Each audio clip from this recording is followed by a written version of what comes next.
নমস্কার বন্ধুরা, ঘরোয়া রেসিপি কিচেনে আপনাদের স্বাগত জানাই। আশা করি আপনারা সকলেই ভালো আছেন। আজকে আরেকটি দারুণ রেসিপি নিয়ে আমি হাজির হয়েছি, পটল পোস্ত। আপনারা তো অনেকেই পটল অনেকভাবে খেয়েছেন। একবার আমি যেভাবে এই রেসিপিটি তৈরি করব সেইভাবে খেয়ে দেখবেন, দুর্দান্ত লাগবে। আর এই পটল পোস্তটা গরম ভাতের সঙ্গে অপূর্ব লাগে। এছাড়াও আপনি ফ্রাইড রাইস, পোলাও এগুলোর সাথেও খেতে পারবেন। এবার দেখুন আমি এটা কিভাবে তৈরি করছি। পটল পোস্ত করার জন্য আমার যা যা উপকরণ লাগছে সেগুলো হলো, এখানে আমি 500 গ্রাম পটল নিয়েছি, একটু বড় বড় সাইজেরই নিয়েছি পটলগুলো। আর 2 চামচ সাদা সর্ষে নিয়েছি, 2 চামচ কালো সর্ষে নিয়েছি, আর 3 চামচ এখানে পোস্ত নিয়েছি। আর এখানে 3 চামচ মতো নারকেল কোড়া আছে, কয়েকটা কাঁচা লঙ্কা আছে। আর ফোড়নে লাগবে একটু কালো জিরে আর 2-3টে শুকনো লঙ্কা আছে। এবার সবার প্রথম আমি পটলগুলো কেটে নিচ্ছি।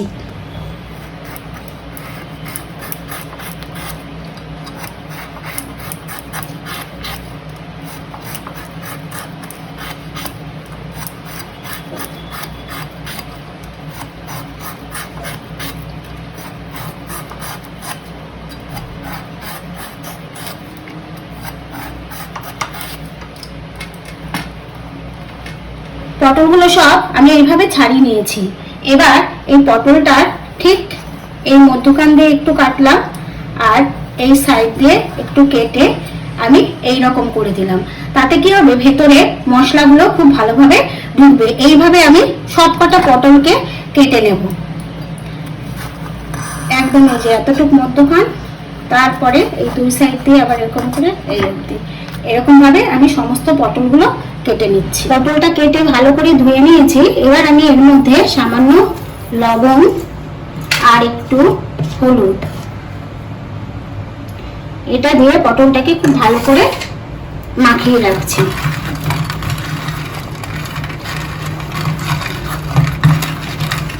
এই যে আমি খুব ভালো করে এর মধ্যে লবণ আর হলুদ মাখিয়ে রেখে দিচ্ছি। এবার আমি এই মশলাগুলো সব রেডি করে নিচ্ছি। আর আমি কিন্তু এগুলো শিলেই বেটে নেব। আমি একে একে মশলাগুলো সব শিলে ঢেলে নিচ্ছি। কালো সর্ষে, সাদা সর্ষে, পোস্ত, আর এই সর্ষে বাটার সময় আমি একটু লবণ দিয়ে নিলাম। আর এখানে আমি কয়েকটা কাঁচা লঙ্কা নিয়ে নিচ্ছি।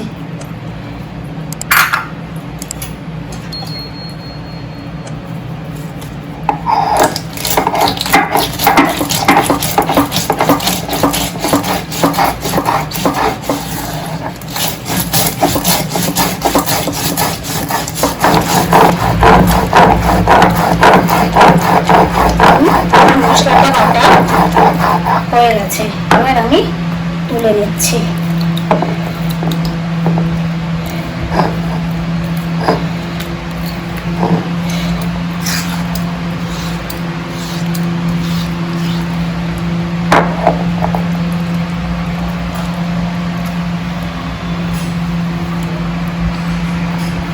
কড়াইটা গ্যাস জ্বালিয়ে আমি বসিয়ে দিয়েছিলাম, কড়াইটা গরম হয়ে গেছে। এবার আমি সর্ষের তেল দিয়ে দিচ্ছি, আর এটা আমি সর্ষের তেলেই রান্নাটা করব।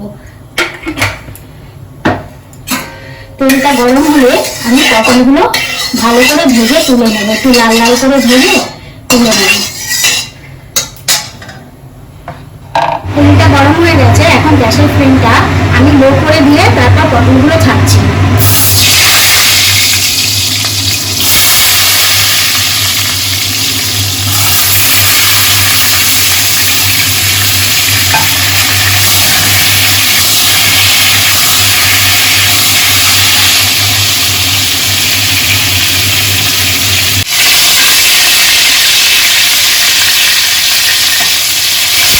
দেখুন ভাজাটা হয়ে গেছে, আমি উল্টে পাল্টে ভালো করে ভেজে নিয়েছি। এবার আমি পটলগুলো তুলে নিচ্ছি।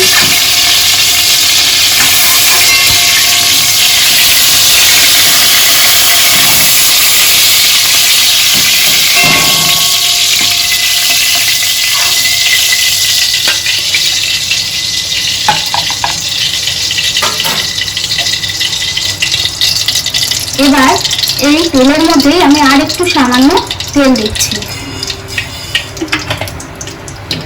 তেল দিয়ে এখন আমি গ্যাসের ফ্লেমটা একদম লো করে দিয়েছি। এবার আমি এখানে 3টে শুকনো লঙ্কা দিচ্ছি আর এই কালো জিরাটা ফোড়নে দিয়ে দিলাম। দিয়ে একটু নাড়াচাড়া দিয়ে নিয়ে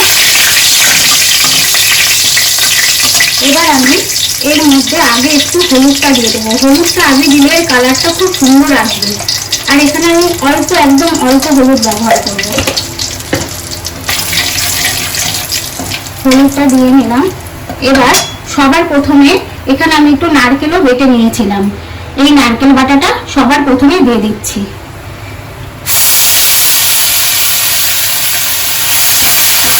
নারকেল বাটাটা দিয়ে আমি একটু সময় নাড়িয়ে নেব।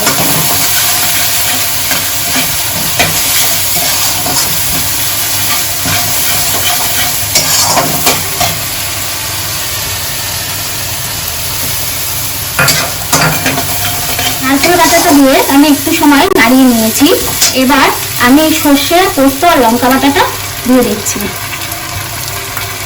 এটা দিয়েও একটু সময় খুব ভালো করে নাড়িয়ে নেব। আমি কিন্তু এখানে আর হলুদ ব্যবহার করব না, একদম সামান্য একটু হলুদ ব্যবহার করেছি। এবার আমি এই বাটি ধোয়া জলটাও দিয়ে দিচ্ছি, মশলার বাটি ধোয়া জলটুকু।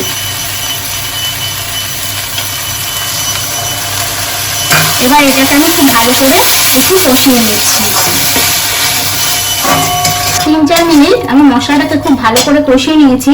এবার আমি পটল ভাজার সময় লবণ দিয়েছিলাম পটলে, আর সর্ষে বাটার সময় একটু লবণ দিয়েছিলাম। এবার একটু অল্প পরিমাণ এখানে আবার লবণ দিয়ে দিলাম মশলার সাথে। আর ব্যালেন্সের জন্য আর মিষ্টির জন্য আমি একটু চিনি দিয়ে দিলাম। আর পোস্ততে একটু মিষ্টি না হলে ভালো লাগবে না। এবার এটা একটু নাড়িয়ে চাড়িয়ে নিয়ে আমি এবার এর সাথে পটলগুলো দিয়ে দিচ্ছি। এবার পটলগুলো দিয়েও আমি একটু সময় এটা পটলের সাথে একটু সময় কষিয়ে নেব। পটলটা দিয়েও আমি 2 থেকে 3 মিনিট খুব ভালো করে এর সাথে কষিয়ে নিয়েছি। এবার আমি এর মধ্যে একটু সামান্য গরম জল দিয়ে দিচ্ছি, সামান্য একটু,